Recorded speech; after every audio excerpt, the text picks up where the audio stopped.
नमस्कार। भारतीय संविधान की बात करें तो ये सिर्फ देश की सीमाओं तक ही सीमित नहीं है। आज हम बात करेंगे अनुच्छेद 8 की। एक ऐसा प्रावधान जो दुनिया भर में बसे भारतीय मूल के लोगों को भारत से जोड़ता है। तो चलिए सीधे मुद्दे पर आते हैं और समझते हैं कि ये अनुच्छेद 8 आखिर है क्या और ये किन लोगों पर लागू होता है।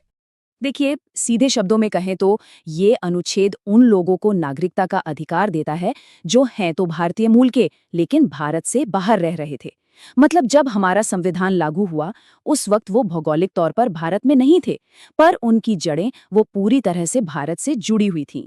अब यहाँ एक बहुत जरूरी सवाल उठता है कि भारतीय मूल का व्यक्ति माना किसे जाएगा। तो देखिए, संविधान यहाँ बिल्कुल साफ है।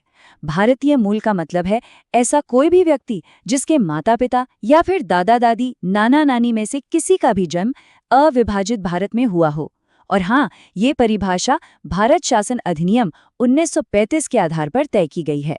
तो ठीक है, ये तो समझ आ गया कि कौन नागरिकता ले सकता है। लेकिन सवाल ये है कि प्रक्रिया क्या है? मतलब कोई व्यक्ति असल में नागरिक बनता कैसे है? इसकी प्रक्रिया आप देखेंगे काफी सीधी है, कुछ ज्यादा जटिल नहीं है।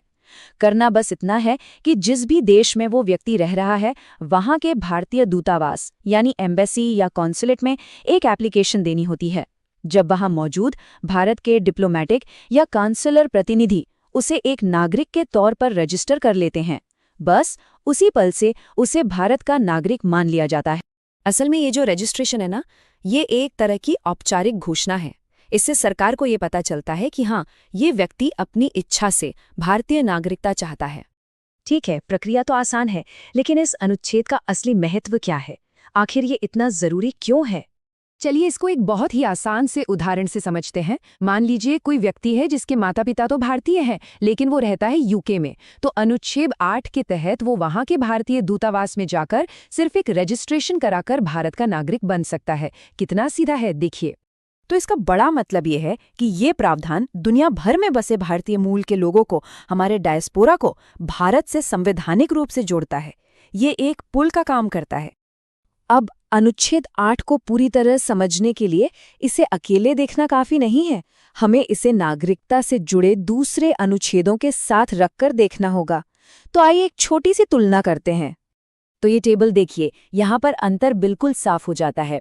अनुच्छेद 5 ये उन लोगों के लिए है जो संविधान की शुरुआत में भारत में रह रहे थे। फिर आते हैं अनुच्छेद 6 और 7 जो खास तौर पर विभाजन के समय पाकिस्तान से भारत आने वाले और भारत से पाकिस्तान जाने वाले लोगों की नागरिकता से जुड़े हैं। और आखिर में अनुच्छेद 8 जो कि पूरी तरह से विदेश में रहने वाले भारतीय मूल के लोगों पर केंद्रित है।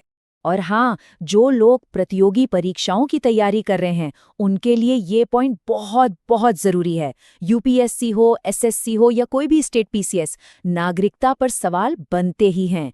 और इन अनुच्छेदों के बीच का जो बारीक अंतर है ना, उसे समझना ही सवालों को सही हल करने की चाबी है। तो चलिए अब इस पूरी चर्चा को समेटते हैं।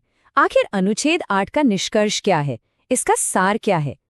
देखिए, अनुच्छेद 8 ये दिखाता है कि भारतीय पहचान सिर्फ हमारी भौगोलिक सीमाओं तक ही सीमित नहीं है, ये सीमाओं से परे है।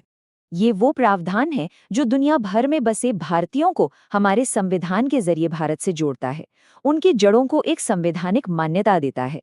ये एक सबूत है कि राष्ट्र और उसके लोगों का रिश्ता सिर्फ जमीन से नहीं बल्कि पहचान और विरासत से होता है।